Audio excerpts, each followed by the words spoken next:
ನೋಡಿ, ಎಲ್ಲ ನಮ್ಮ ಬೋಟು ದುಡಿಯೋರಲ್ಲಿ ಎಲ್ಲದ ಮೊಬೈಲಲ್ಲೂ ಇದ್ದಂಥದ್ದು ಒಂದು ವೈರಲ್ ಆಗಿರುವಂಥದ್ದು ಇತ್ತೀಚೆಗೆ.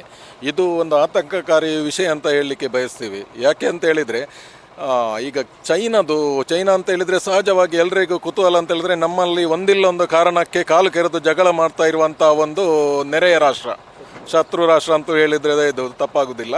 ಅಂಥ ಒಂದು ರಾಷ್ಟ್ರದ ಒಂದು ಬೋಟು ನಮ್ಮ ಸಮುದ್ರ ಪ್ರದೇಶದ ಒಳಗೆ ಬಂದು ಲೈಟ್ ಫಿಶಿಂಗ್, ನಿಷೇಧಿತ ಲೈಟ್ ಫಿಶಿಂಗ್ ಅನ್ನು ಮಾಡ್ತಾ ಇದೆ. ಅದು ನಮ್ಮ ಈಗ ವೈರಲ್ ಆಗಿರೋ ವಿಡಿಯೋದಲ್ಲಿ ಮಾತಾಡ್ತಾ ಇರುವಂಥದ್ದೆಲ್ಲ ನಮ್ಮ ಈ ದಕ್ಷಿಣ ಈ ಕರಾವಳಿ ಭಾಗದ ಭಾಷೆಯಲ್ಲಿ ಮಾತಾಡ್ತಾ ಇದ್ದಾರೆ. ಈ ಯಾವ ಬೋಟಿಂದ ಏನಂತ ಗೊತ್ತಿಲ್ಲ. ಈ ಬಗ್ಗೆ ಎಷ್ಟು ಸಾಧ್ಯ ಅಷ್ಟು, ಯಾಕೆಂತ ಹೇಳಿದರೆ ಈ ನಾವು ಮುಂಬೈ ದಾಳಿ ಆದಾಗ ಸಂದರ್ಭದಲ್ಲಿ ನಮ್ಮ ಮೀನುಗಾರಿಕೆಗೆ ಹೋದಂಥ ಬೋಟ್ಗಳನ್ನೇ ಟಾರ್ಗೆಟ್ ಮಾಡಿ ಅದರಲ್ಲೇ ಅವರನ್ನು ಮುಗಿಸಿ ಅದರಲ್ಲೇ ದಡಕ್ಕೆ ಬಂದು ಸೇರಿ ಮುಂಬೈ ದಾಳಿ ಆಗಿರುವಂಥದ್ದು ಎಲ್ಲರಿಗೂ ತಿಳಿದಿರುವಂಥ ವಿಷಯ ಇದು.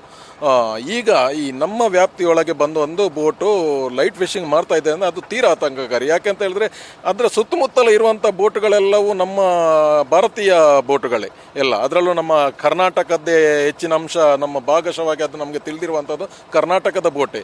ಈ ಬಗ್ಗೆ ಆದಷ್ಟು ಸೂಕ್ತವಾಗಿ, ಅಂದರೆ ನಮ್ಮ ಜಲಸಾರಿಗೇನೋ ಇದು ಜಲಸೇನೆಯನ್ನು ತಮಾಷೆ ಅತಿ ದೊಡ್ಡ ಇದು ನೇವಿ.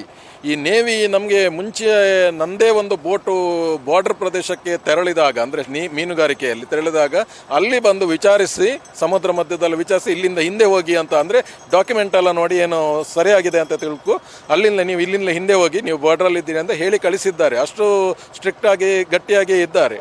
ಅಂಥ ಸಂದರ್ಭದಲ್ಲಿ ಇಷ್ಟು ಒಳಗೆ ಇದು ಹೇಗೆ ಬಂದಿದೆ ಅಂದರೆ, ಪರ್ಸಿನ್ ಬೋಟುಗಳು ಜಾಸ್ತಿ ಆಳಕ್ಕೆ ಯಾವತ್ತು ಹೋಗುವುದಿಲ್ಲ. ಅಂಥ ಸಂದರ್ಭ ಅಲ್ಲಿ ಹೊರಗೆ ಬಂದು ಮೀನುಗಾರಿಕೆ ಮಾಡಬೇಕಾದ್ರೆ ಅದರಲ್ಲಿ ಏನು ವಿಶೇಷತೆ, ಇದನ್ನು ಆದಷ್ಟು ಗಮನಾರ್ಹವಾಗಿ ಇದನ್ನು ತನಿಖೆ ಮಾಡಬೇಕು. ಇಲ್ಲದಿದ್ದರೆ ಮುಂದಿನ ದಿನಗಳಲ್ಲಿ ಇದು ಒಂದು ಬಂದರೆ ಇನ್ನೊಂದು 10 ಬರುವಂಥ ಸನ್ನಿವೇಶಗಳು ಜಾಸ್ತಿ ಇದೆ. ಅದಕ್ಕೆ ಈ ಬಗ್ಗೆ ಆದಷ್ಟು ಗಮನ ಕೊಡಬೇಕಂತೇಳಿ ಸರ್ಕಾರಕ್ಕೆ ನಮ್ಮದು ಮನವಿ. ರಾಜರತ್ನ ಸನಿ, ನ್ಯೂಸ್ ಫಸ್ಟ್, ನಿರ್ಭೀತಿಯಿಂದ ನಿಮ್ಮ ಪರವಾಗಿ.